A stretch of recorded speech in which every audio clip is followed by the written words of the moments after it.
Bueno, ahí está. Estamos en vivo. Ahí está. A ver. Bueno, ¿cómo están? Bienvenidos, mi querida Marisa Ventura y Juan Pablo Rey, a este nuevo encuentro de apasionados, de buscadores de la verdad, ¿no? De enamorados de los misterios para develarlos, ¿no? O sea, de la verdad. Me gustaría que se presenten un poquito y bueno, y arrancamos con este nuevo encuentro que se va a tratar de María Magdalena, el amor cortés, la magia sexual y la curación de las heridas. Nada Qué más ni nada menos. potente los títulos, ¿eh? Qué títulos fuertes. Qué Pero potente. Ojalá estemos a la altura de eso. bueno, vamos a tratar de ir fluyendo con lo que nos va surgiendo. Creo que acá los tres, como vos bien dijiste, Mayenka, somos buscadores, apasionados de los misterios, de los secretos, de sacar las historias ocultas a la luz, tal vez de contar la historia no oficial de algunos personajes muy populares desde tiempos remotos. Y bueno, estamos acá en este camino. Así que vamos hoy a dejar llevarnos un poco por la energía de María Magdalena, de los trovadores, del amor cortés y ver qué surge. Bueno, contá un minuto, si querés vos, Marisa, ¿por qué estás acá? ¿Cómo es tu relación con María Magdalena? ¿Querés? Porque hay mucha Sí, gente que claro. Bueno, claro, no nos porque por ahí hay conoce. gente que no nos conoce. Bueno, yo hace más de 15 Exactamente. años que investigo la vida de María Magdalena, como digo, la historia no oficial, no la historia que nos han contado, sino he tenido la oportunidad de investigar y de viajar a los lugares donde ella peregrinó, donde ella bautizó, donde vivió luego de la crucifixión de Jesús, que fue el sur de Francia, donde ella dejó un rico legado, tomado luego por el pueblo cátaro, y siempre sentí un llamado muy fuerte con respecto a la espiritualidad, pero particularmente por María Magdalena. Su vínculo con Jesús, su descendencia, su linaje, pero sobre todo las características de esta mujer que fue una mujer excepcional, una mujer noble, una mujer leal, una mujer fuerte de armas tomar. Entonces, una mujer que rompió las reglas de su época, que era una distinta, creo que una mujer de avanzada y que por eso podía seguirlo a Jesús. Entonces llevo más de 15 años de investigar la vida de María Magdalena. El año pasado tuve la oportunidad de lanzar mi primer libro, que se llama Sola entre ellos, donde cuento mi despertar espiritual, pero también la verdadera historia de María Magdalena, que no es la que nos han contado, sino que es una historia mucho más luminosa y de una mujer con muchísima entereza. Así que bueno, acá estoy en este camino tratando de sacar su luz, de sacarla del lugar de oscuridad en el que fue puesta de manera muy injusta. Y bueno, siento que es mi misión en la vida, es mi misión sacar su historia, contar su verdad y devolverle desde mi humilde granito de arena el lugar que realmente le corresponde.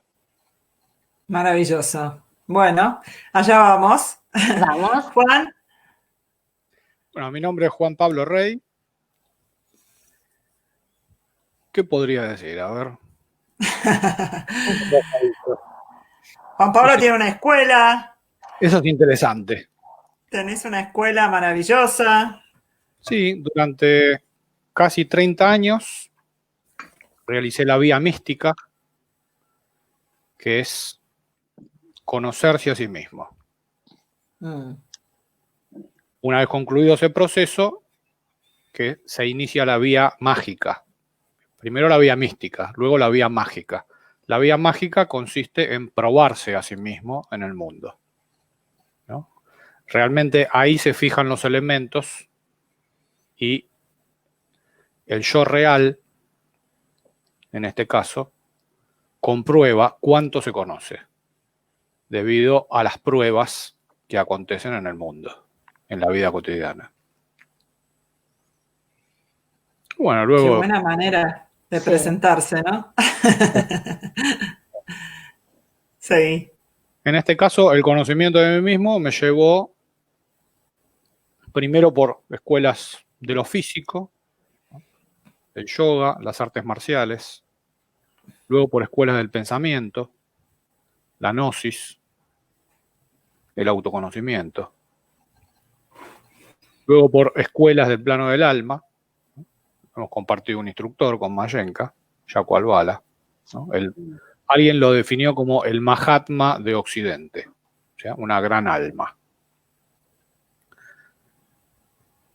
Y luego tuve que incursionar en el cuadrante del espíritu, en este caso con todo el bagaje obtenido en lo físico, en lo mental y en el cuadrante del alma.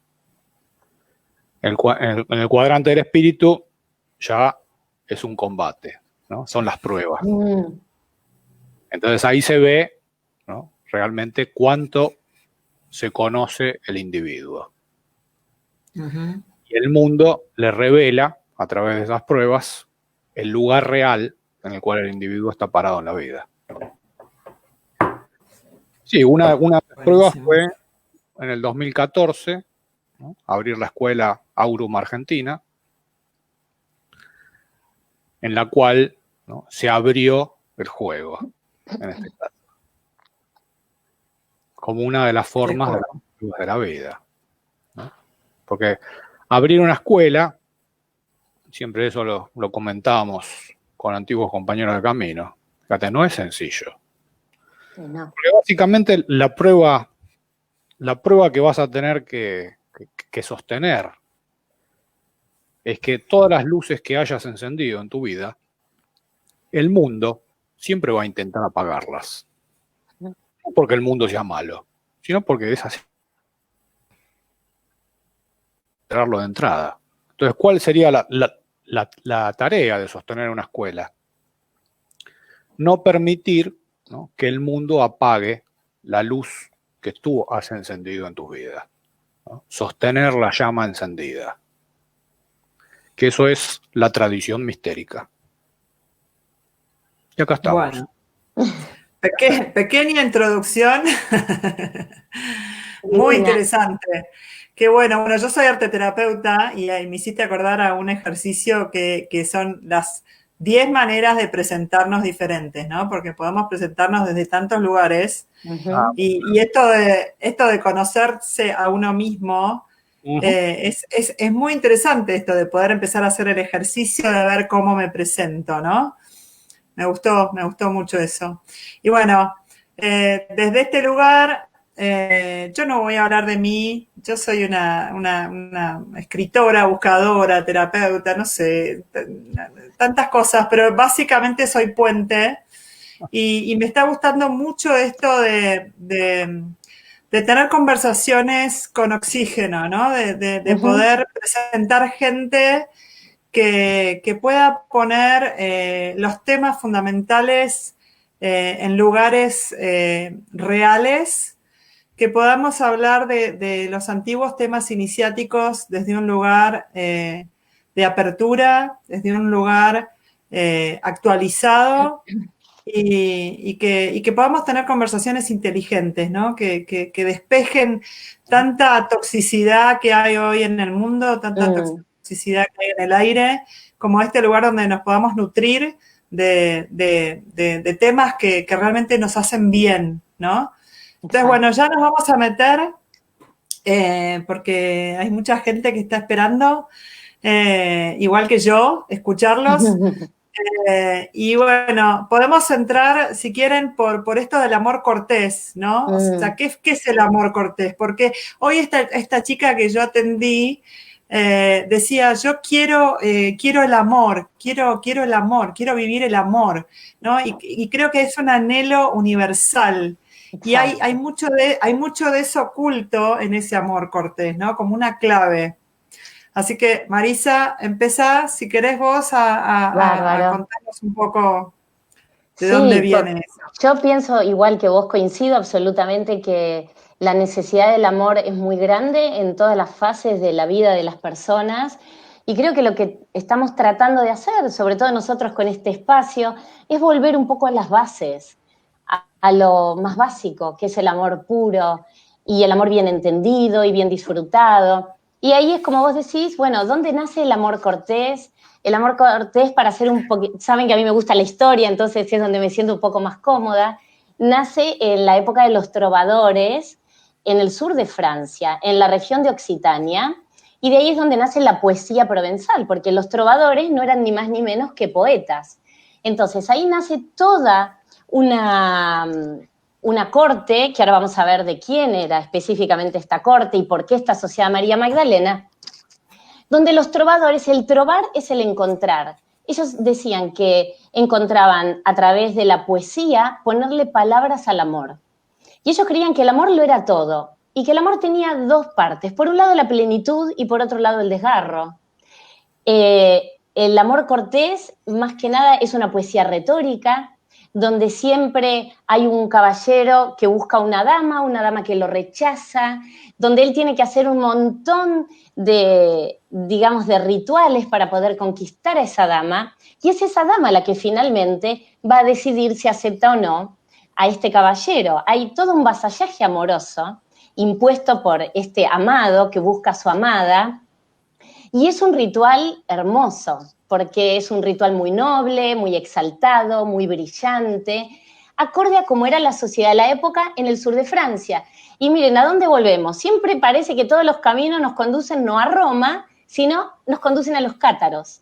Porque la época de los trovadores, la época del amor cortés, es la época donde el catarismo estaba más floreciente. Y en esa época había una corte especial de una mujer que adoro, admiro, y que tiene muchos puntos de encuentro con María Magdalena, que fue Leonor de Aquitania. Leonor de Aquitania, una mujer fuerte, valiente, brillante, opacada por la historia, difamada, y esa pintura, ese cuadro, ese libro de Leonor de Aquitania es maravilloso. Sí, ahí el que tiene, bueno, divino, aparte La Colada, que es el nombre de esa pintura, es maravillosa. Ella siempre con su cabellera colorada, igual que María Magdalena. Una mujer fuerte, una mujer libre, una mujer dueña de su cuerpo, una mujer que justamente por la belleza que se le atribuía, también la han difamado. Decían que no tenía, está llena de leyendas, Leonor de Aquitania, y en realidad lo que ella hizo en su corte fue exaltar el rol de la mujer, exaltar el rol de darle nuevamente a la mujer un lugar importante, darle un estatus social, y hablar en su corte temas del amor, y del amor respetuoso, y este amor cortés que hablamos nosotros, que también eran parte de los trovadores. ¿Y por qué después, lamentablemente, la Iglesia, en esa época, ya sabemos todo lo que pasó con los albigenses, con los cátaros, que fueron los descendientes de las enseñanzas de María Magdalena? Bueno, Leonor de Aquitania también. Leonor de Aquitania fue una mujer que se han escrito muchas fábulas, que la trataron de bruja, que ella embrujaba con sus encantos. Y, claro, ¿y por siempre. Qué? Como siempre. Bueno, ¿qué pasaba en esa época? Los monjes, la Iglesia, los canónigos de esa época, escribieron que ella era una mujer sin moral. ¿Y a qué se referían? ¿Por qué esto? Primero porque exaltaban sus virtudes o su belleza. Además porque ella pidió el divorcio de su primer marido y se lo concedieron. Ella era una mujer fuerte. Imagínense, reina de Francia, la primera mujer que pide un divorcio de un rey y se lo conceden. Ella tuvo 10 hijos, fue la madre de Ricardo Corazón de León, la madre de Juan Sin Tierra. Fue una mujer que además fue nieta del primer y más antiguo trovador que tuvo el Languedoc, que fue Guillermo IX. Su abuelo era un trovador maravilloso. Entonces ella crece en este ambiente de tanta belleza, de tanto amor, y obviamente la tuvimos que acallar. La tuvieron que acallar, la tuvieron que denigrar, la tuvieron que poner en un lugar casi presa. De prostituta. Y muere presa. Ella muere presa, estuvo 9 años encerrada en una torre, muere muy longeva, tenía casi 80 años, pero dejó un rico legado, y el legado de los trovadores, el legado del amor cortés, de este encuentro y desencuentro que se daba todo el tiempo. Inclusive ustedes saben que en su corte ella promovía algo, promovía unos encuentros donde ¿qué hacían? Si una pareja tenía una disputa, bueno, lo disimulaban, no decían quién era la pareja, pero se trataban temas de la vida cotidiana de las relaciones de pareja. Entonces, finalmente la que después tenía la última palabra era Leonor, pero había todo un tribunal amoroso que atendía las cuestiones de esa pareja, si tenían un desencuentro, si había celos o qué era lo que pasaba. Y muchas veces, cuando decimos, bueno, es el caballero el que se ponía de rodillas para jurar amor eterno y perpetuo, cuando pensamos en, vieron que muchas veces cuando se hace una propuesta de casamiento, se quiere sorprender a la novia, el novio se pone de rodillas o se estilaba eso. Y yo pensaba también, ¿cuántas veces hemos visto imágenes de María Magdalena de rodillas frente al amor con Jesús, frente a su amado, de rodillas en la cruz? Por eso digo, hay muchos puntos de encuentro entre Leonor y María Magdalena con respecto a sus características de mujer, con respecto a cómo ellas fueron leales con respecto al amor, cómo quisieron enaltecer el rol de la mujer y cómo nos dejaron un mensaje tan valioso. Y sin duda que este amor entre Jesús y María Magdalena, que no fue de desencuentro, sino que fue de un gran encuentro amoroso, noble, exquisito, efervescente, encuentro de amor espiritual y también de encuentro físico, que aunque es fuerte decirlo, los que creemos en esta versión de la historia, sabemos que en la unión de los cuerpos, en la unión sagrada, es donde se encuentra la presencia de Dios. Entonces es algo natural, que nos han hecho creer que está lleno de pecado, y sin embargo es algo muy, muy divino, sagrado. Algo muy sagrado, exactamente. Ahora, me llama la atención esto de que hayas traído a Leonor de Aquitania, pues justo hoy agarré el libro este que para mí fue también así como un gran deleite. Sí, y estaba pensando cuántas mujeres, ¿no? Porque vos también hablas de Juana de Arco, de Leonor de Aquitania, o sea, de estas mujeres, y qué habrá querido como poner en evidencia Leonor de Aquitania con esto del amor cortés, ¿no? O sea, porque en realidad encarna un arquetipo ella también, que es el arquetipo de María Magdalena, ¿no? Y ella, digamos, con ese poder que tuvo, con ese poder femenino totalmente asumido, bueno, ella trae de vuelta, o pone a la luz. Lo que pasa es que hay una clave ahí, digamos, más allá de lo que era el amor cortés y lo que nosotros conocemos como románticamente la versión del amor cortés, ¿no? Que en realidad es como si te dijera el cuento de Walt Disney, si no está bien entendido, es la frustración de las princesas de Disney que están esperando al príncipe azul. Exactamente. ¿No? Entonces, hay un punto donde ahí hay una clave muy profunda que tiene que ver, y yo creo que ahí sí, bueno, me gustaría, Juan, que hables de esto, de la clave del amor cortés, y ahí es donde entra, me parece, es como un eslabón que es imposible soltar, la magia sexual y la curación de las heridas, porque habla de la completud. Exacto. ¿No? Bien. O sea, habla de la completud. De esta unión de hierogamos, ¿no? De lo masculino y de lo femenino, que por eso es tan importante y por eso volvemos a hablar de Jesús y María Magdalena como legado, ¿no? Exacto. Que, es una historia muy antigua. Es una historia muy antigua, milenaria. Sí. Se remonta al profundo Egipto, cuando en el mitos Osiris, la verdad, el padre de la verdad, es despedazado por Set, por la guerra. Y luego Isis la negra, tiene que ir por todo el universo,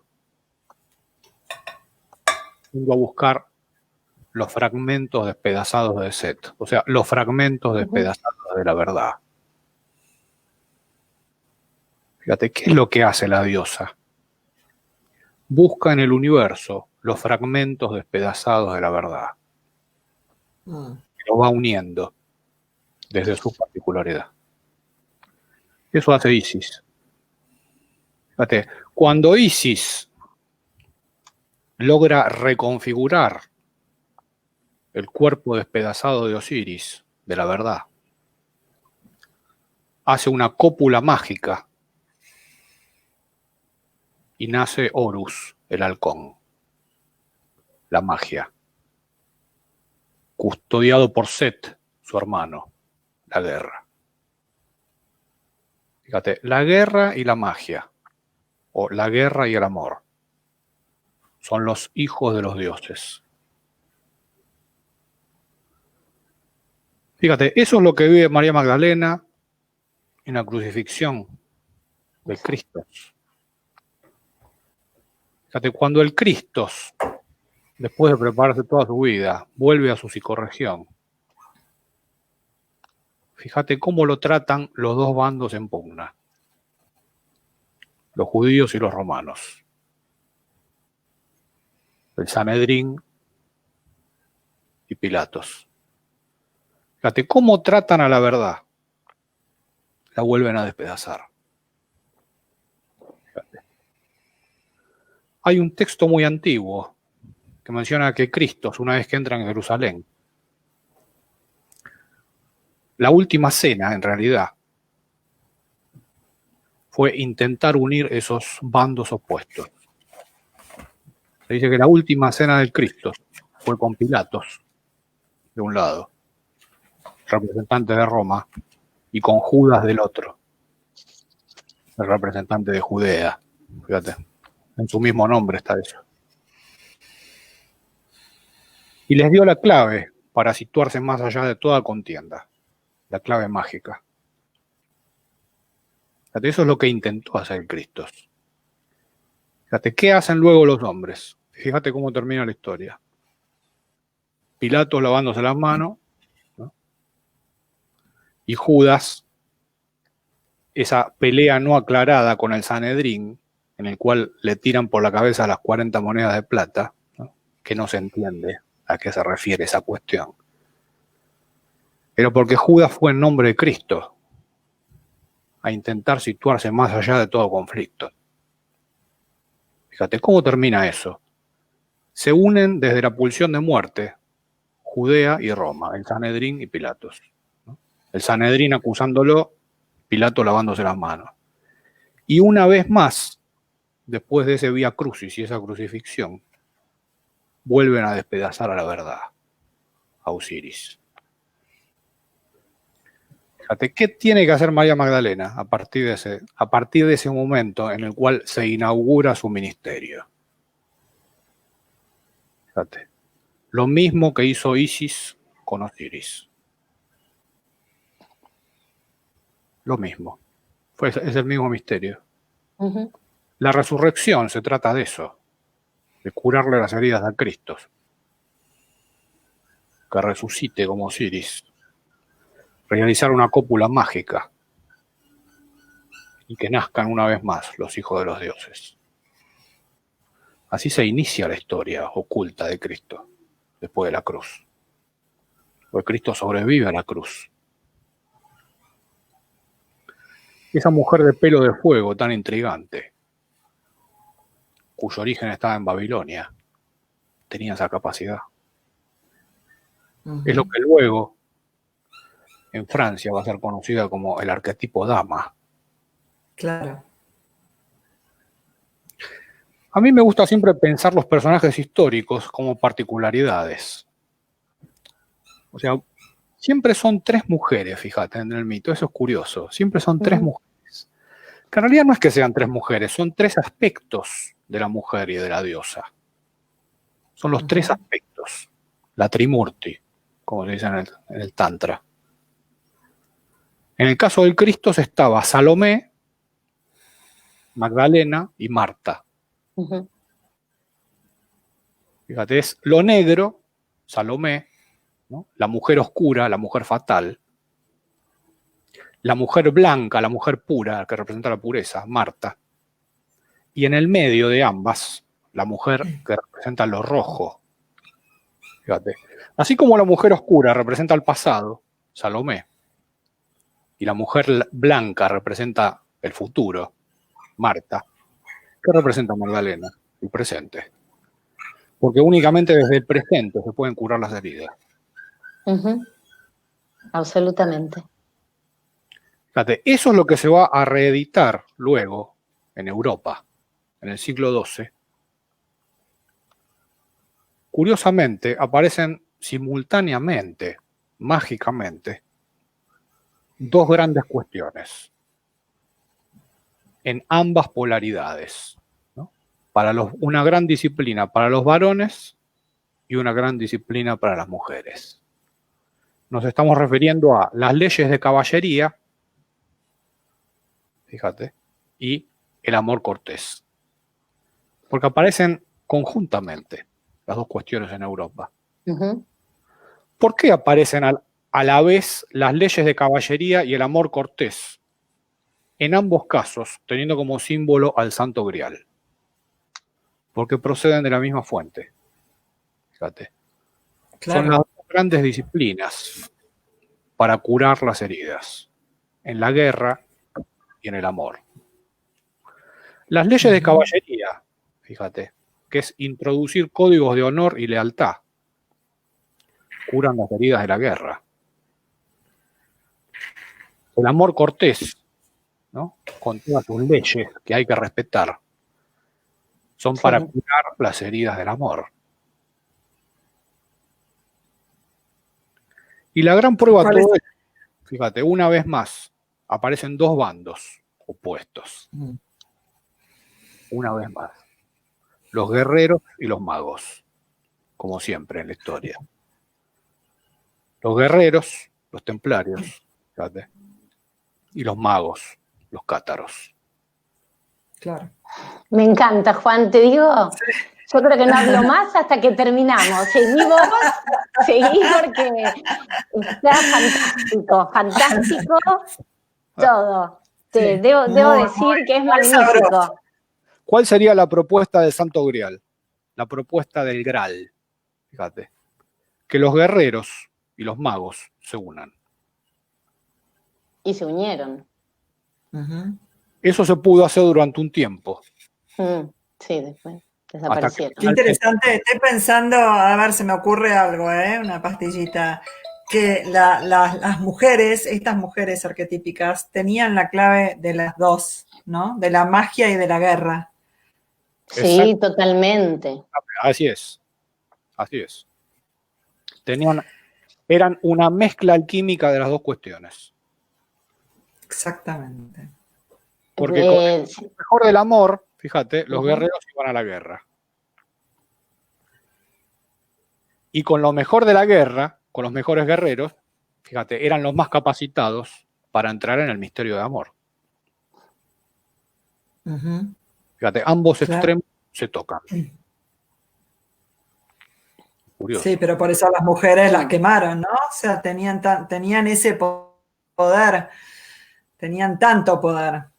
Bueno, de hecho, Leonor de Aquitania, esto que mencionamos como guerrera, en vida real, ella acompaña a su marido, a Luis VII, a una cruzada a Tierra Santa. Y él decide que ella va, porque él era un hombre tremendamente celoso, él decide que ella no vaya atrás con su caballo, sino al lado de él. Y ella va como guerrera. O sea, imagínense ir de Francia a Tierra Santa. Y ella a su vez fue la representación femenina de este amor cortés en sus cortes, porque todo el tema de los trovadores, todo ese movimiento se expande al resto de Europa partiendo de la corte de Leonor de Aquitania. Es de donde comienza todo este movimiento. Entonces, como bien, Mayenka, vos decís magníficamente, estas mujeres, porque María Magdalena a su manera fue una mujer luchadora, como decíamos el otro día, exiliada, una sobreviviente, tuvo que escapar de mucho coraje, tuvo que dar pelea, tuvo que dar batalla también en su vida. Entonces, tienen este componente ambas, de la magia, de la sanación a través del amor, sin lugar a dudas, la sanación a través del amor, y el haber tenido, bueno, la necesidad de estas agallas y de ponerse a prueba qué tan fuertes ellas podían ser en un entorno tan masculino, tan sometido por la iglesia, por las reglas de ese momento. Entonces, ellas tuvieron que apelar a todo ese conocimiento interior también. María Magdalena, sin lugar a dudas, formada por Jesús en todos los temas gnósticos, en la conexión divina, en esa introspección personal. Entonces ella estaba formada también Sabemos que en la escuela de sacerdotisas, claro, en la escuela de Egipto, de sacerdotisas de Isis. Entonces está todo este linaje de estas mujeres que nosotras vamos a colaborar para hacer esta sanación, que yo creo que tenemos la bendición de todos estos ancestros que tenemos para hacer lo que estamos haciendo. Entonces, mira, y vos hablabas de estas 3 mujeres. Bueno, nosotros acá seguimos siendo una trinidad. Somos 3 que estamos trayendo esta información y la estamos bajando acá. Y una vez escuché a alguien, una mujer que quiero mucho también, que trabaja con la luna y todos los aspectos de la luna, y ella dijo una frase que me quedó resonando mucho, y dijo: somos el rezo de las generaciones futuras. Y lo somos. Nosotros somos el rezo de las generaciones futuras, porque todo lo que nosotros estemos haciendo hoy, de traer luz, de abrir estos espacios, abrir estos portales, estas pequeñas puertas, tiene que ver con el futuro, con lo que queremos que ocurra. Entonces, somos ese rezo, somos esa invocación de lo que viene de antes, somos el presente y lo que esperamos que ocurra en el futuro. Entonces, bueno, acá está este trabajo de hacer todo de honrar todo este linaje de mujeres. Sí, de traer la verdad, ¿no? Estaba Exacto. Conectándome un poco con ellas, ¿no? En este momento, con estas mujeres, o sea, desde mi femenidad, y honrando vibrando en la frecuencia que ellas nos dejaron, ¿no? Y estaba pensando cómo la historia nos contó un cuento hipnótico. Sí. Y yo escribí algo ahí en la presentación, que es: quien cuenta la historia se duerme, quien la vive despierta. Eso me salió como un dictado, ¿no? Y está siento buenísimo. Esto ahora, digo, ¿cómo es que siempre hablamos de escuelas iniciáticas y no sé por qué imaginamos hombres, ¿no? Y en realidad, o sea, estas grandes mujeres pertenecieron a una escuela iniciática y tuvieron un conocimiento por el cual abrieron. ¿Y qué es este amor cortés? Es una escuela iniciática. Claro, pero por eso estas mujeres eran peligrosas, Mashenka, por eso eran peligrosas y hubo que acallarlas. O sea, son mujeres a las que la historia se encargó de difamar. Y como vos decís, son estos cuentos hipnóticos con los que hemos ido creciendo todos. Y hay todo un linaje: María Magdalena, podemos hablar de Leonor de Aquitania, Juana de Arco, Ana Bolena, muchas antes, Hipatía de Alejandría, Eva, desde Eva. Entonces fueron mujeres que, uy Dios, es tremendo. Hasta María Antonieta, porque yo también, un día podemos hablar de María Antonieta, que en realidad María Antonieta la tenía clarísima. Pero bueno, terminó pobre difamada con una frase que aparentemente nunca dijo. Yo creo que no la dijo nunca, además. Mira vos, no tengo la historia de María Antonieta. Ah, bueno, sí, ella mandó a construir además todos los jardines de Versalles, puso palmeras, porque ella quería hacer los jardines de Jerusalén en Versalles. Lo que pasa es que es una historia que no se cuenta. Bueno, ya la vamos a contar. Claro, y también Ana Bolena iba a venerar las reliquias de María Magdalena al sur de Francia, en los años que ella vivió en Francia, junto a la reina de Francia, iba de peregrinación. Ahora, ¿qué nos quedó de María Magdalena? De Ana Bolena, que el marido Enrique VIII le cortó la cabeza, como a otras de sus mujeres, que fue una incestuosa. No. Hay otra historia ahí para develar en estas mujeres. Muy interesante. ¿No? El símbolo de Versalles. Fíjate, ¿qué son los jardines de Versalles? Son 2 símbolos simultáneos, al mismo tiempo. Es un laberinto y es un paraíso. Fíjate, son las 2 cosas. Exacto. Fíjate, esa es la propuesta del amor cortés. El amor cortés muestra, ¿no?, que el paraíso también puede ser un laberinto. Y siempre se está en todo laberinto orientado hacia... Porque hay que entrar al laberinto. Hay que atreverse. Fíjate, eso es una gran disciplina esotérica. A ver, contame un poco. Fíjate que la propuesta del paraíso es la propuesta del Graal. Fue la actualización del Graal para los guerreros y para los magos de Europa. O sea, para los templarios y para los cátaros. El Graal se rebeló y les hizo la propuesta, fíjate, de el acto más herético que pueda existir. Retornar al paraíso. Fíjate que el paraíso, para la religión, es un lugar prohibido. Porque según la religión, ¿no?, Jehová expulsa del paraíso a Adán y Eva. Ujú. Y pone a un ángel en la puerta con una espada flamígera para que nadie más vuelva. O sea que todo aquel que quiera volver al paraíso está desafiando al ángel de la espada flamígera, a Jehová. Claro. Claro. Es un acto herético. Toda la cuestión paradisíaca que propone el amor cortés. O sea, en un nivel podríamos decir que el amor cortés, ¿no?, Mirá cura vos. cortes. O sea, ¿Cura cura qué? el ¿Cómo? amor cortés Perdón. cura los cortes, las heridas de la vida. En otro nivel podríamos decir que es la propuesta del paraíso para recrear la pareja original. Fíjate, la pareja original que proponían los cátaros y que también era una parte de los templarios, que eso es poco que se conoce, era recrear la pareja original, que no era Adán y Eva, porque Adán y Eva son los que fueron expulsados. Claro. O sea, la única pareja original que puede volver al paraíso, ¿no?, a sangre y fuego, es una pareja herética, compuesta por Lucifer y Lilith. Ujú. Fíjate, esa es la pareja herética de Lucifer y Lilith, que pueden sostenerse en ese paraíso, que no es un lugar ni en el cielo ni en la tierra, contra todo. Fíjate, esa es la mayor propuesta herética, esa es la propuesta del Graal.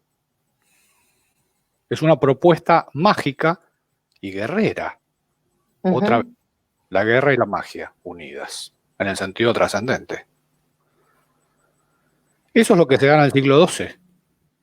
Todos los trovadores, fíjate, le empiezan a cantar a ese paraíso, a ese lugar que no está ni en el cielo ni en la tierra, para que se despierte en la memoria de la sangre. Fíjate, esa polaridad herética, Lucifer y Lilith, los exiliados de los dioses, que retornan al paraíso, ¿no?, y toman el cielo por asalto. Mm. Fíjate, eso es hermoso. Verdaderamente. Hermoso. Sí. Ahí está el espíritu. Mm. Ahí está el espíritu. Fíjate, toda esa estrategia que buscaban los cátaros, que era reactualizar el arquetipo dama. El arquetipo dama es una especie de egregor, es una forma de pensamiento, a la cual, fíjate, le cantaban los cátaros, a la dama ideal. Ese arquetipo dama, que hoy es gigantesco, Ujú. porque fíjate que cada vez que un trovador hacía un poema, esa forma de pensamiento se agrandaba. Claro. Fíjate, la primera parte de la estrategia de los cátaros era actualizar el arquetipo dama. O sea, que el arquetipo dama tenga el rostro de Lilith, de la gran exiliada de los dioses, o sea, de la mujer prohibida. Ujú. Por eso María Magdalena también fue una mujer prohibida para su época. Claro. Fíjate, Obvio. porque era una mujer que venía de Babilonia con sus ancestros, tenía el pelo rojo. O sea, Ujú. para los judíos era la mujer de los Con el enemigos. brazalete de la serpiente. Exacto. No le faltaba nada. No. No, pero y fíjense ustedes cómo después la tradición, inclusive las mujeres de pelo rojo, eran acusadas de brujería. O Ahí sea, está. tener el pelo rojo Ahí está el- marcaba y directamente te rotulaba en que pelo rojo, brujería, discriminación, rechazo, pecado. Pero ¿por qué? Esa es la cuestión. Ahí está el misterio. Exactamente. Sí. ¿Qué hizo María Magdalena en Judea? Fíjate. intentó unir, conciliar los dos polos opuestos, ¿no? Judea y Roma, ¿no? Babilonia, Egipto y Judea y Roma. O sea, todas las escuelas mistéricas. ¿Qué intentaron hacer los cátaros? Fíjate. Primero, habíamos dicho, el arquetipo dama, con el rostro de Lilith, después con Lucifer. Fíjate que la segunda etapa de esa estrategia no se llegó a realizar, que era ubicar mujeres en lo real que tengan determinados signos en el cuerpo que puedan resistir a ese arquetipo dama. O sea, no es que la mujer sea poseída por el arquetipo dama, sino que tiene que resistir a ser poseída por el arquetipo dama. Porque esto es lo que protege al caballero de quedar fagocitado por el arquetipo dama. Fíjate. A ver, ¿me explicas un poquito mejor eso? Es muy interesante eso, porque la gente piensa, fíjate, que una mujer que encarna el arquetipo dama, ¿no? Es un canal del arquetipo dama. No, Leonor de Aquitania fue Leonor de Aquitania porque resistió al arquetipo dama. O sea, porque no permitía que los caballeros queden fagocitados por ese arquetipo. Y ella oficiaba como sacerdotisa ante ese misterio. Es al revés de lo que la gente cree. Fíjate que una mujer del calibre de Leonor de Aquitania, ¿no? Para resistir al arquetipo dama, tiene que ser una gran sacerdotisa de Isis y de Ishtar. Claro. Para no permitir que los caballeros queden fagocitados por el arquetipo dama. Esa es la cuestión. Cuando había un caballero que no quedaba fagocitado por el arquetipo dama, ahí le daba la iniciación, ella como mujer, sacerdotisa. Exacto. Pero porque no había quedado fagocitado. Pero estamos hablando de quedar fagocitado por el arquetipo dama, estamos hablando de no poder acceder al misterio iniciático digamos, de lo que traía el amor cortés. O estás hablando, o sea, concretamente de enamorarse humanamente y no de entrar en el proceso iniciático de lo que eso implicaba, que tiene que ver con, de vuelta, perdón, con el andrógino, ¿no? Con reconocer el andrógino. O sea, yo creo que de lo que estamos hablando es eso. O sea, la curación de las heridas tiene que ver con esa reconciliación interior. Ahí nos estamos acercando. Fíjate que en el mito artúrico vuelve a aparecer otra vez las tres mujeres, ¿no? Guinevere, la dama del lago, y Morgana Le Fay, ¿no? La mujer de pelo rojo, otra vez. Sí. ¿No? ¿A quién demonizó la historia de las tres?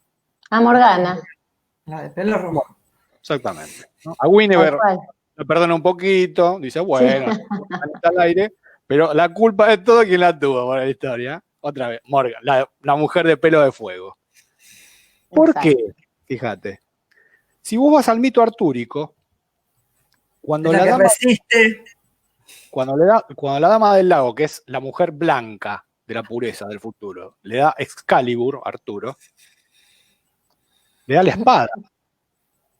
Pero quien hace la funda de la espada es Morgana.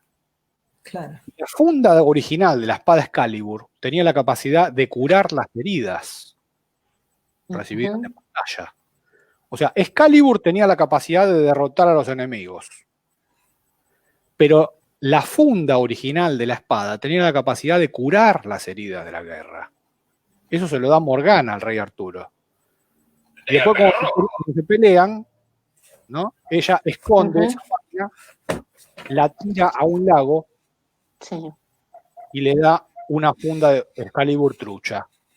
Y a partir de ahí, Camelot entra en desgracia, porque el rey Arturo pasa a ser un rey herido y se pierde la visión del Grial, ¿no? Fíjate. Eso es muy poco comprendido en el mito. Totalmente. Pues fíjate que la clave para curar las heridas, la tiene la mujer del pelo de fuego, que es la mujer que está conectada con el presente. Porque Guinevere en Camelot compensaba las cuestiones del pasado. La dama del lago compensaba cuestiones del futuro. Pero la que miraba el presente era Morgana Le Fay. Y fíjate que después de la última batalla, de la batalla final, cuando al cuerpo de Arturo se lo llevan a Avalon, ¿no? La escena final es Arturo en una embarcación custodiado por 3 mujeres que lo llevan a Avalon otra vez. ¿Quiénes son esas mujeres? La dama del lago, ¿no? Guinevere y la escuela iniciática de las grandes mujeres. Claro. En Avalon, Morgana Le Fay, la mujer de pelo rojo, otra vez lo mismo. El arquetipo dama. Pero es una mujer que no se deja fagocitar por el arquetipo dama. ¿Y cuándo una mujer no se deja fagocitar por el arquetipo dama? Fíjate. Cuando acepta ser una mujer maldita y no le importa. Es buenísimo. ¡Qué genial! Es buenísimo. Sí, sí, totalmente. Claro. Claro, y lo que el hombre le pide a la mujer, y por eso yo decía la otra vez que el hombre que mata, ¿no?, a la mujer hoy, es porque la mujer no está accediendo a eso. Estaba viendo Canal 26 y me hizo, voy a hacer voy a traerlo acá, ¿no?, al presente, como Morgana y María Magdalena. Voy a actualizar presente. Digo, estaba viendo el Canal 26 y estoy viendo estas mujeres que están muy, muy sexy presentando las noticias, ¿no? De repente es como una novedad. Vi una película hace poco que trataba eso y pensaba en estas mujeres y digo, claro, o sea, ¿cómo perdimos poder en ese arquetipo dama, ¿no? Que sería como la mujer para afuera. Exacto. ¿No? Y nos revelamos y nos olvidamos de la loba, ¿no? Como dice Clarisa Pinkola Estés, del aullido de la loba, ¿no? Que tenemos tanto miedo a ese poder porque justamente la historia nos quemó, nos ahogó, ¿no?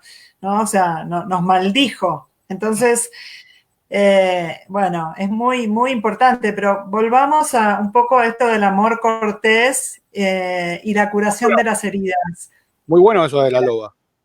Fíjate que Roma, ¿no?, el símbolo sagrado de Roma, es una loba amamantando a 2 gemelos. Y en esa escena que mencionábamos, ¿no?, de Judea, de la última cena, de Cristos con Pilatos y Judas, fíjate, se menciona que María Magdalena era muy cercana a la mujer de Pilatos. Sí. Y que entre ambas, ¿no?, protegieron a Cristo para que no muera en la cruz. Exacto. O sea, la mujer de pelo rojo se unió a la mujer que representaba a la loba, ¿no?, la mujer de Pilato, el funcionario de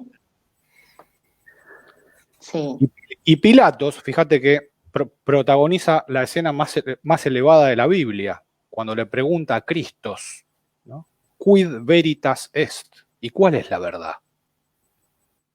¿No? En medio de todas las luchas políticas, en medio de todas las intrigas palaciegas, en medio de todas las cuestiones de siempre, quedan Pilatos y Cristo. Y Pilato dice, bueno, yo ya hice todo lo que pude, pero estos tipos te quieren matar, lo de tu linaje te quieren matar.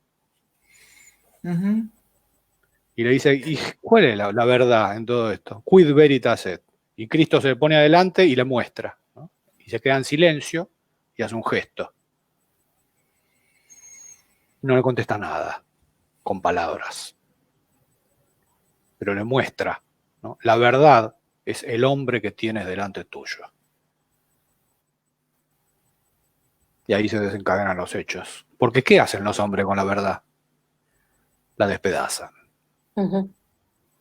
Y luego tiene que venir Isis, ¿no?, Ishtar, la mujer de pelo rojo, a juntar los fragmentos, ¿no?, otra vez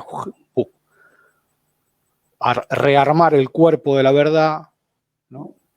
Copular mágicamente, ¿no? Ahí viene la magia sexual, ahí entra el tema de la magia sexual, para que una vez más nazcan los hijos de los dioses, los guerreros y los magos, Horus y Set, ¿no? Que después son los templarios y los cátaros. Exacto. ¿Cuál es el problema? Que después, los templarios que hicieron, ¿no? Los mataron a los cátaros, ¿no? Otra vez lo mismo. ¿Por qué? Porque no aceptaron la propuesta del paraíso, ¿no? De Lucifer y Lilith. Bueno, los templarios no mataron, no quiero entrar en temas políticos, pero no es que los templarios no mataron a los cátaros, ellos custodiaron el movimiento, pero sí es cierto, ellos custodiaban las reliquias de María Magdalena, sus restos, su estirpe. Eso era al principio, cuando los templarios estaban alineados a su origen. Sí. Lo que pasa es que vos fíjate que después que queman a los cátaros y que se termina el movimiento cátaro, al corto tiempo, al poco tiempo, empiezan a perseguir a los templarios. Y de hecho... Precisamente. Los empiezan a perseguir también. Entonces, los templarios nunca fueron contra los cátaros. Sí hay un punto en la historia, como para revisar, donde se dice, bueno, sabemos que los templarios custodiaban, y hay evidencias que custodiaban a los cátaros. De hecho, gran cantidad de familias cátaras que logran huir forman parte de las filas templarias, sobre todo en las cuestiones administrativas que tenían los templarios como banqueros. Y hay muchos registros en la historia, muchas crónicas que están registradas, mucha cantidad de familias dentro de las filas templarias. O sea, ellos les dieron refugio. Pero acá a este punto, digo, también hay donde se dice que los templarios hubo un momento donde no pudieron intervenir, no se pudieron meter a defenderlos, tampoco los atacaban, tuvieron que quedar neutros, porque sabían que ellos corrían un gran riesgo. Entonces, ellos dijeron, bueno, los que lograron escapar les vamos a dar refugio, pero no podemos tomar partido, que es cuestionado esto. Ellos siempre fueron los que custodiaron, porque custodiaban el legado de María Magdalena, los caballeros templarios, sin duda. Pero... Es el laberinto de la historia. Claro. Es el laberinto que nos hace perder de vista. Exactamente. Y después los quemaron también a los templarios. Entonces, quemamos a los cátaros, quemamos a los templarios. Hasta el día de las mujeres. Claro. Y sí. Ahora, yo me pregunto, ¿cuál es el anhelo que hay? ¿Cuál es el anhelo? Sí. Dos cosas para clarificar. A ver. En Francia había dos sectas, los albigenses y los cátaros. Los albigenses eran cristianos, los cátaros no. Porque los cátaros, ahí difiere un poco, recibían el consolamentum, tenían que abdicar del bautismo cristiano. O sea, lo que vos mencionás de los templarios protegían a los albigenses, que eran cristianos, no a los cátaros. Por eso Simón de Montfort, cuando entra en la última cruzada contra el catarismo, ¿no? Dice, bueno, mátenlos, pero dicen, no podemos matar a toda la ciudad. Le dijeron, mátenlos a todos. Dios reconocerá a los suyos. Bueno, sí. Bueno. Pero fíjate, pero el problema eran los cátaros, no los albigenses. Pero cátaros y albigenses, los cátaros eran albigenses. Eran de la región de Albi. O sea, podía haber alguna diferenciación, pero cuando los mataron a todos. Cátaros, albigenses, los mataron definitivamente a todos. No distinguieron. Pero pregunta es, era una cruzada de cristianos contra cristianos. Siempre... Otra vez. ¿No? Por la mujer de pelo rojo. Es que los mataron por la mujer de pelo rojo. Porque ella vino con el mensaje original. No el mensaje que después conocimos todos. Y los cátaros rescatan eso fuertemente. Ese mensaje de Jesús, ese mensaje que no estaba lleno de dogmas, de doctrinas. Entonces, bueno, ellos llevaban adelante ese amor pacífico, el amor al prójimo.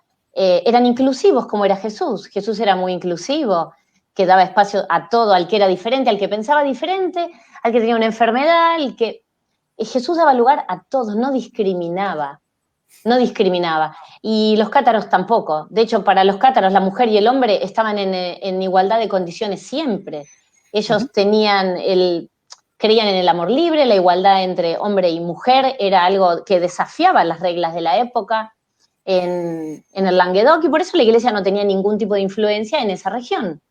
Y por eso dijeron, bueno, esta gente directamente es una herejía tremenda, claro, porque además ellos venían con todo un legado. ¿De quién? Y de la cabeza de una mujer. Entonces, bueno, ahí es donde estuvo la quema básicamente de ellos. Y también el país cátaro, vuelvo a algo que vos decías hoy, Juan Pablo, que a mí me gusta mucho, que tiene que ver con la experimentación. Porque hay cuestiones que son históricas, son analíticas y que pueden haber distintas visiones de la historia. Pero hay una experimentación personal que tiene que ver con el sentir, que, como digo, el país cátaro siempre da la bienvenida cuando los hijos regresan a casa. Y esa bienvenida que da el país cátaro, no hay que viajar al país cátaro para sentir esta bienvenida, sino tiene que ver con lo que uno siente, y si uno siente el llamado y sentís que vibras con esa energía y con ese mensaje y con esa conciencia que ellos proponían. Ahora, cuando uno va al lugar, la energía es fatal, además que es una energía de mucho amor.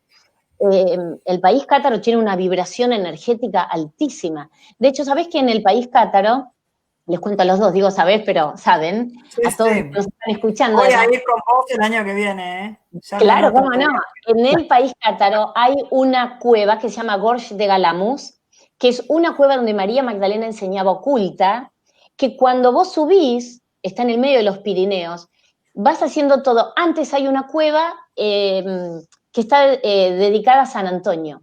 Y antes de entrar a la cueva hay un agujero impresionante que tiene puesta una reja, y dicen que es uno de los agujeros de la Tierra, estos agujeros negros que no se saben dónde terminan.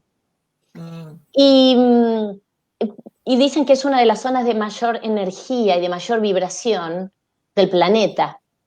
Y yo te aseguro que experimentar, a mí me han pasado cosas muy fuertes, muchas vivencias personales en distintos lugares, en distintos pueblos del país cátaro, y yo iba sin ninguna expectativa de que me pasara nada, porque yo siempre fui más sí, de la conexión fuerte con María Magdalena, sí, pero más del libro, de la historia, y llegar ahí y tuve, bueno, experiencias que me cambiaron la vida. Claro, ahí está quien cuenta la historia, se duerme, quien la vive despierta, ¿no? Eso Exacto. Y ese fue mi así. despertar, ¿eh? Absolutamente. Mirá qué bien lo que decís, porque fue mi despertar espiritual, y donde yo sentí que mi alma se destrababa, como si le hubieran quitado un candado, y dije, Qué pero maravilla. ¿qué me pasa? Yo sentía muchas cuestiones físicas estando ahí, muchas, que a veces no cuento toda la magnitud, porque depende del entorno, puedo contarlo, y otros trato de Pero reservármelo. la magnitud se está viendo en tu obra, Marisa, en lo que te está pasando en la vida, o sea, en este Sí, convite que estás haciendo y en esta voz que se está expresando, ¿no? Ahí está, porque por sus obras los gracias. Sí, conoceréis, y por sus obras Interesante. los conoceréis. Los frutos, ¿no? Los frutos de esas vivencias, para mí también. exacto.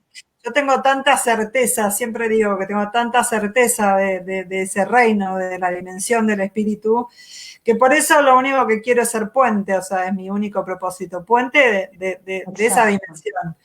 Y estaba pensando algo, a ver cómo lo abrimos, que la historia nos cuenta el cuento también hipnótico de buenos y malos, ¿no? Ujú. De que tampoco es tan verdad eso, ¿no? O sea, los que nos quemaron y las quemadas y todo, y si nos salimos de ese lugar, ¿no? Si nos salimos de ese lugar y vemos como que también, digamos, tuvo un sentido perfecto, ¿no? ¿Qué decía Juan Pi ahí? Como Fíjate, es, es uno de los grandes espejismos de esta época. La historia tal cual la cuenta Hollywood. Ujú. Nosotros tenemos que perforar el hipnotismo colectivo de nuestra época, que es que Hollywood nos cuente, bueno, este es el bueno, este es el malo, y así termina la historia. Bueno, hay que exactamente. situarse más allá de eso. Fíjate, Sí, el laberinto es eso. Lo que se está generando acá es muy interesante, porque fíjate que Marisa representa lo blanco. A mí me toca representar lo negro, ¿no? A mí siempre me interesa de la historia buscar la esfera de sombra. Es muy interesante, porque todo lo que sí. refirió Marisa es la esfera de luz. O sea, ella viajó a esos lugares para encontrar la esfera de luz. Está perfecto. Eso es el cuadrante del alma. Ujú. A mí siempre me interesó investigar en la historia para buscar la esfera de sombra, por mi línea, más junguiano, ¿no? más hiperbóreo. Fíjate que tanto los templarios como los cátaros tenían esfera de luz y esfera de sombra. Claro. No es que unos eran buenos y otros eran malos, ¿no? Tanto Salomé, Magdalena y Marta, las tres tenían esfera de sombra y esfera de luz. No es que una era la mala, otra era la buena y otra era Exacto. la tercera posición. No. Mm. Eso es lo interesante. Fíjate, ¿cuál es la esfera de sombra de los templarios? ¿Por qué cayeron los templarios? Los templarios, la parte guerrera estaba bien, pero siempre tenían el desvío para la parte liberal, como diríamos hoy, ¿no? El tema de custodiar los caminos, después dice, ¿y por qué no cobramos peaje? Se transformaron en banqueros, empezaron con los pagarés, siempre con el desvío de lo liberal. Fíjate, hoy estamos viendo lo mismo. O sea, lo que los templarios querían hacer en ese momento, el nuevo orden mundial, es lo mismo que está hoy, con el tema de los hospitales. Por eso la orden templaria era orden militar y hospitalaria. Correcto. De ahí sale la Cruz Roja. Y toda la cuestión de lo que estamos viendo hoy, con la pandemia y todo eso, es el tema de los templarios que quieren otra vez hacer el nuevo orden mundial, 800 años después. A ver si lo pueden hacer ahora. Otra vez con el liberalismo y los bancos y toda esa cuestión.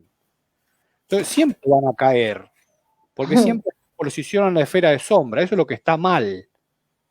Fíjate. ¿Y cuál es el desvío de los cátaros? Que también lo tenemos hoy. La esfera de sombra. Los cátaros eran, como vos dijiste, comunitarios, o sea, de izquierda, ¿no? Amor libre. No querían tener hijos. Consideraban que traer un hijo a este mundo era traerlo al infierno. Eran pro aborto. Lo mismo que hay hoy. Fíjate, lo mismo que hay hoy. Se pelea entre los liberales, ¿no? Y los de izquierda. En el juicio de los templarios a los cátaros, todo lo que dicen, faltaba que pongan la bandera del arcoíris los cátaros también. Porque cumplían todo lo de la izquierda. Eso era el desvío de los cátaros. Fíjate que hoy estamos viviendo los residuos de ese laberinto de los dos polos.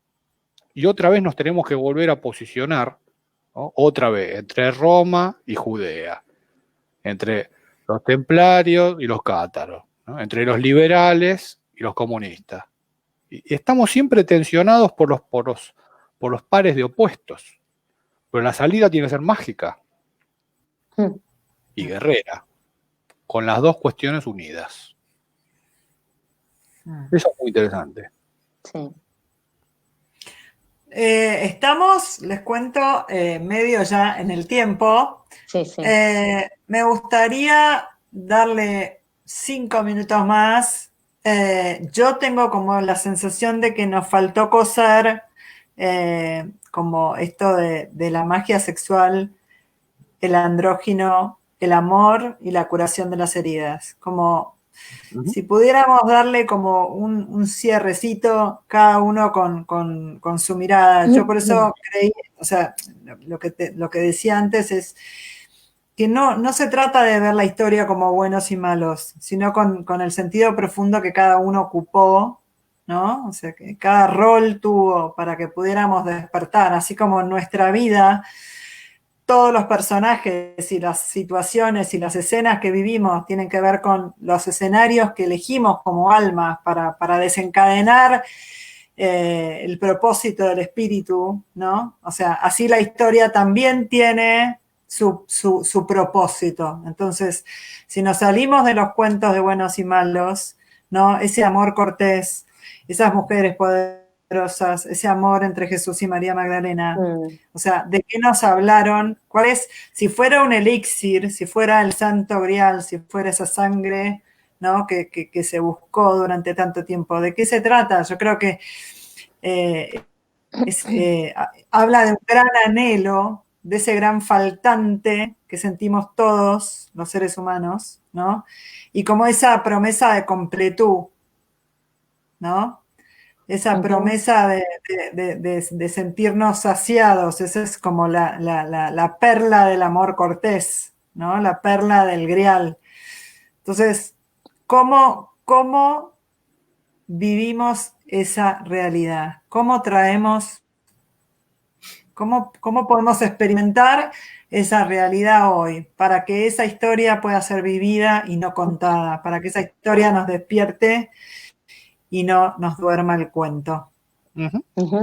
Yo ahí creo que esto que decís me gusta mucho. Creo que no es fácil, pero tiene que haber un despertar.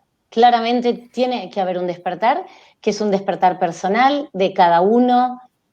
A mí me parece que nos han quitado mucho cuando hablamos de este encuentro íntimo, este encuentro sagrado, como hablamos siempre de la unión de lo sagrado femenino con lo masculino.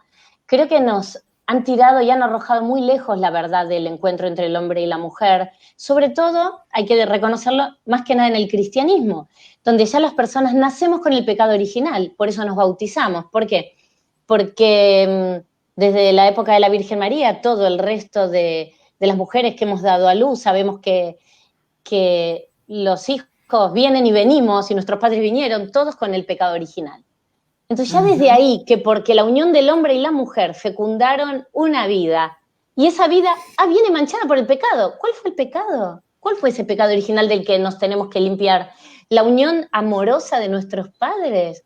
O bueno, ese encuentro, digo. Entonces, ¿y qué quiere decir que las mujeres seamos vírgenes hasta que somos penetradas por un hombre? Claro, entonces esa es parte también, digo, este tema de la Virgen María, el espacio sacro de cada uno, pero cuando ya nacemos con el pecado original, ya estamos viendo que hubo algo que se hizo mal, porque nacemos con una carga de algo mal hecho y nos tenemos que resarcir y tenemos que ser bautizados para ser limpiados de ese pecado original. Entonces ya venimos con toda una historia de creencias de que el encuentro sagrado íntimo entre el hombre y la mujer está mal, es algo pecaminoso, es algo que no corresponde. Además, en la época de la que venimos conversando, la mujer era entendida esencialmente como una criatura maligna y que a través de ella venía el mal a la tierra. Esta era la concepción que había en el siglo XII. Entonces, me parece que desde ahí hay todo un trabajo para hacer. Por supuesto, va a haber gente que se va a sentir a gusto con lo que nosotros estamos diciendo y otras personas que por ahí no lo van a sentir de esta manera. Entonces, yo creo que es un trabajo interno. Miren que yo vengo de una formación cristiana y que a mí me costó entender esto. Para mí no fue fácil. Yo tenía muchos tabúes, si se puede decir de alguna manera. Yo muy cerrada con toda la parte de la cuestión física, sexual, me costaba mucho. Y creo que lo entiendo a partir de un amor muy profundo, a partir de mi apertura a la espiritualidad y de poder experimentar este amor entre el hombre y la mujer y que ahí está la presencia de Dios. Pero tuve que hacer un trabajo interno muy grande y ya les digo que de adulta es que pude vivirlo plenamente. Entonces, claro, de los que estamos formados y fuimos formados en el cristianismo, yo estoy ya un poco lejos de eso, veníamos con toda esta carga de la culpa, el pecado y todo esto. Entonces, bueno, haciendo un trabajo interno de entender que es el encuentro más sagrado, el encuentro más divino, y que Jesús y María Magdalena lo disfrutaban igual que cualquiera de nosotros. Entonces, bueno, sé que puede ser difícil y que para muchas personas puede ser chocante, pero hay que entender que fueron humanos, que si bien fueron diferentes, seres iluminados, caminaron por la tierra como nosotros, durmieron como nosotros, se alimentaban como nosotros, y también se amaban. Es que ese rico legado, claro, y ese rico legado de Jesús y María Magdalena estuvo vivo muchísimo tiempo, hasta que a partir del siglo IV nos llenaron de otros conceptos y nos llenaron de culpa, de pecado, del arrepentimiento. Por eso la conversión de María Magdalena, de pecadora a santa, es la historia más convincente que tuvo el cristianismo. Más convincente. Entonces, por eso a mí me gusta sacarle el mote de pecadora, que nunca lo fue, y traer su verdadera historia, que fue una historia de amor en el medio de una tragedia, por supuesto, porque había mucho drama, pero bueno, ir a esos momentos de encuentro amorosos con Jesús, de como vos bien decías, que está también en el Cantar de los Cantares, del hierosgasmos, que no es más ni menos que la cámara nupcial, y es la presencia de Dios, donde dos carnes se hacen una. Y bueno, hay que hacer un trabajo, pero yo creo que estamos abriendo unas puertas desde un lugar muy respetuoso, creo que lo hacemos muy amorosamente, para todos aquellos que tengan ganas realmente de escucharlo y de sentir este llamado y de repensarlo, ¿no? Bueno, es mi humilde opinión. Totalmente. Pero estaba pensando, ¿quién ocultó a quién? ¿No? ¿Quién ocultó a quién? O sea, en este juego de mentiras y verdades, ¿no? Si un Judas dispara a un Cristo, digamos, una parte de la historia dispara a otra parte de la historia, ¿no? ¿Quién escribe la historia? ¿Eh? En muchas iglesias de Oriente, del cristianismo ortodoxo, de lo que era el cristianismo hasta el año 1000, ¿no? Cuyas iglesias están construidas respetando la proporción mistérica. Fíjate, los íconos principales de esas iglesias en Europa Central son los de Judas y los de Lucifer. Qué curioso, ¿no? Es otra versión de la historia. Es otra versión de la historia. Fíjate, ¿qué sucedió con María Magdalena? También fue presa de esa guerra, fíjate, mal entendida, entre las sociedades secretas. Fíjate, ¿qué hicieron las sociedades secretas de los hombres cuando perdieron la visión del espíritu con María Magdalena? La momificaron. Fíjate, en vez de vivir la propuesta que proponía ella, ¿qué hace el ser humano cuando un representante del espíritu? La momificaron. La tuvieron en Rennes-le-Château y ahora está ahí abajo del Museo del Louvre. Fíjate, a donde hicieron la pirámide esa de cristal. Bueno, ahí abajo está el cuerpo de María Magdalena momificado abajo de la pirámide. Hay muchas versiones de dónde está el cuerpo, ¿sabés? Yo conozco varios y he estado en todos donde... Me falta uno, debo decir que me falta uno, pero en todos donde se dice que está el cuerpo de María Magdalena, estuve y me sorprendí porque uno lo descubrí por casualidad y después me enteré que la historia cuenta que verdaderamente ella está allí y que no lo dicen porque no quieren que se llene de peregrinos. Y yo sentí una fuerza muy potente en el monasterio de la Santa Creus, en la ruta del Cister, en Cataluña.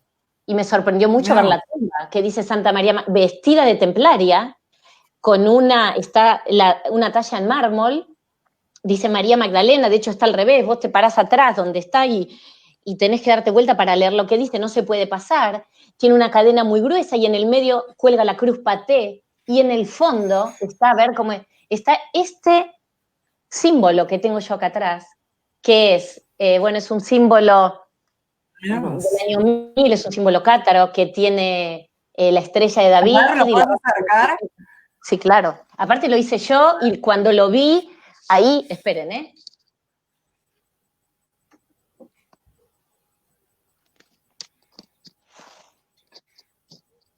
Wow. Ahora les voy a explicar. Bueno, en el fondo donde está la tumba esta de María Magdalena, está este símbolo. Este símbolo yo lo tengo hecho hace muchos años. En la tumba de la momia. Es un símbolo. Y es donde está ahí ella. Y entonces este símbolo representa, fíjense, el judaísmo, porque tiene la estrella de David, y también tiene lo que es la rosa de los 6 pétalos, que significa... claro, exactamente. A eso precisamente me refiero. Fíjate, los hombres siempre hacen pulsión de vida, pulsión de muerte. Exacto. La enseñanza de vida, de lo que representa la mujer de pelo rojo que cura las heridas, ¿no? Que ve desde el presente y que plasma en acto y que permite que el espíritu encarne en la materia. Fíjate, toda esa cuestión que dice el New Age, que somos espíritus encarnados, eso no está de entrada, eso está al final de todo. Son muy pocos los que pueden llegar a ser espíritus encarnados en un cuerpo. Eso se logra a través de la guerra y a través del amor. Eso es un logro al cual muy pocos llegan.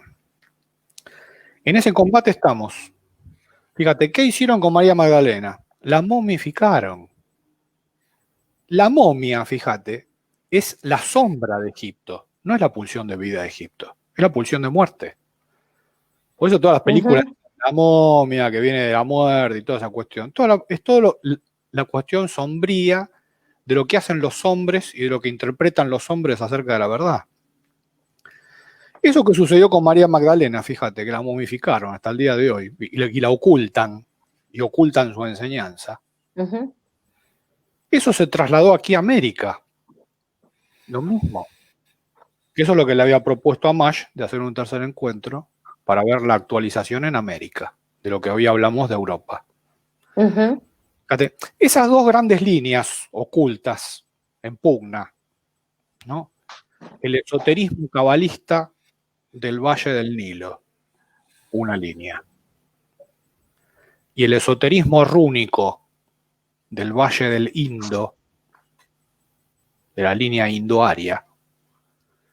Fíjate, esa contienda que estuvo en Europa, hoy está en América. Por eso, fíjate que a Eva Duarte le hicieron lo mismo. Cuando apareció otra vez una mujer en lo real, que podía plasmar una realidad superior, ¿qué hicieron los hombres? Fíjate, la momificaron, lo mismo. ¿Qué hicieron con Juan Perón? Lo mutilaron como Ausini, lo mismo. Nosotros tenemos acá en la 9 de julio el obelisco, que es egipcio. O sea que nosotros acá en Argentina tenemos otra vez el traslado de toda esa línea, del esoterismo cabalista del Valle del Nilo y del esoterismo rúnico del Valle del Indo, que también está. Por eso está, que también está. Fíjate, esas dos líneas hoy nos habitan en América. Las tres mujeres del esoterismo cabalista del Valle del Nilo, fíjate, son Saba la Negra, o sea, la reina de Saba, que va a ver al rey Salomón. Exacto. Al-Lat, la Blanca, que es lo que Mahoma encuentra en la Meca, ¿no? Cuando encuentra a las sacerdotisas de Al-Lat, que de ahí viene el nombre Alá, por Al-Lat, por Al-Lat la Blanca, que es lo que encuentra Mahoma, que era un culto anterior al Islam.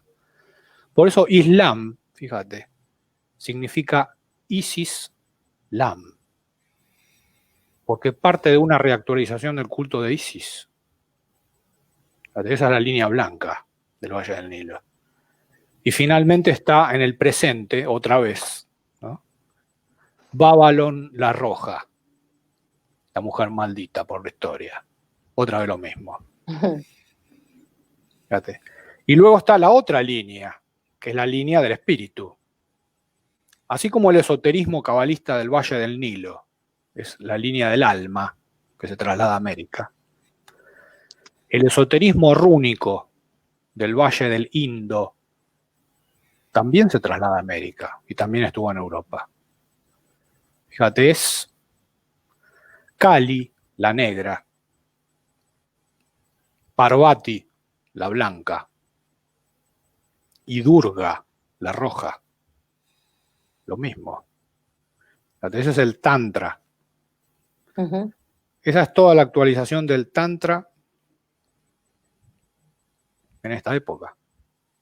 Es el esoterismo rúnico del Valle del Indo. Así que si les parece bien, yo propondría dos cosas, ¿no?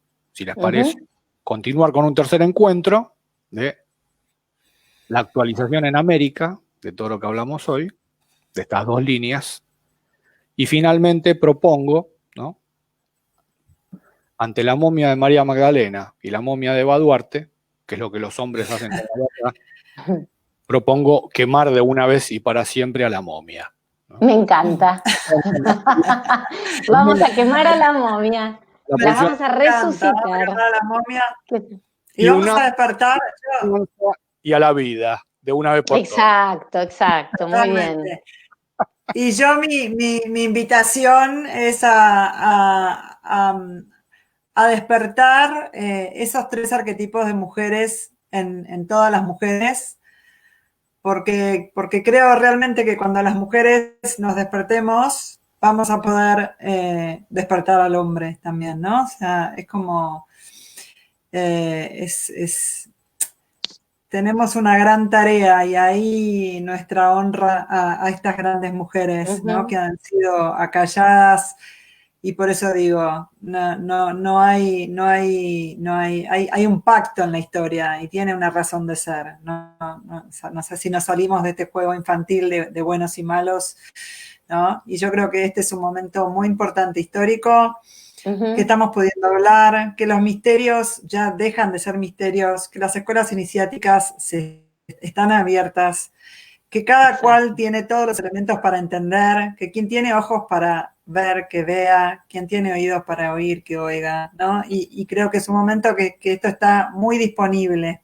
Muy Y bueno. esto es lo precioso, ¿no? De este Totalmente. momento. Además, Totalmente. ese es el dilema, fíjate, que se nos juega en la espiritualidad. Estemos en la línea que estemos, siempre se nos juega ese dilema, ¿no? ¿Mm? ¿Nos conectamos con la vida de la enseñanza o nos transformamos en una momia? ¿No? Claro, exactamente. Fíjate, siempre lo mismo. Yo, Acá momia, en estos tres no hay ninguna momia, así que vamos para adelante. ¿No? Bueno. Con la vida, por el próximo encuentro, me encanta. Me encanta. Muchas gracias. Yo me quedé sin leer el poema. Voy a cerrar con el poema de mamá. Dale. Sí, adelante. La otra vez inicié diciendo que esto tenía mucho que ver con mi madre, que yo se lo dedicaba a ella, María Eugenia Quesada, que ahora está en otro plano mentalmente. Y ella me viene hablando de la importancia de María Magdalena desde hace mucho, mucho tiempo, y fue quien me inició en muchas de las escuelas iniciáticas, de las cuales me abrieron tanto el corazón, diría, porque ya es el corazón y no la mente. Y dice así: pétalos de rosas quiero, y ungüentos de oriente, y paños de seda, y una suave alfombra tejida con hilos de plata, y un cáliz, y una esponja de algas perfumadas, y mis manos satélites, levantando tus heridas, porque me gusta esperarte, bien amado, sentada al borde del camino, para curar las llagas de tus pies cansados, doloridos. Hermoso, hermoso, bellísimo. Porque ¿qué es el amor, no? ¿Qué es el amor entre el hombre y la mujer, sino esta conciencia plena de completud, ¿no? Exacto. ¿Y qué nos debemos los unos a los otros si no es eso, si no es ese regalo? siempre me acuerdo más una gran frase que le dijo Jaco, nuestro antiguo instructor, a María Eugenia, tu madre. Fue una de las cuestiones que más me impactaron en muchos años. Estaba en la casa de ella, en una reunión. Jaco la miró, se hizo un silencio y le dijo simplemente: quien quiera acercarse al amor, que me muestre sus despojos y sus heridas. Porque únicamente el amor se acerca mágicamente ante quien conoce sus heridas milenarias. Eso acerca al amor. Por eso se dice que el iniciado es un guerrero herido en 1000 batallas, porque tiene heridas milenarias. Todo eso puede provocar que el amor se acerque. Que el Y todas las heridas, amor sin muerte. El estado sin muerte. Tal cual. Y yo diría que todas las heridas son una sola. Y tal vez tenga que ver con ese gran pecado original. Y tienen que ver con la separación, de sentirnos separados. Pero bueno, sí, vamos a entrar en otra conversación. Sí. Un placer. Gracias. Gracias. Y ya veremos cuándo nos volvemos a encontrar, pero será muy pronto. Lo seguimos seguiremos hablando. En América. Sí, a la Perfecto. Ahí está.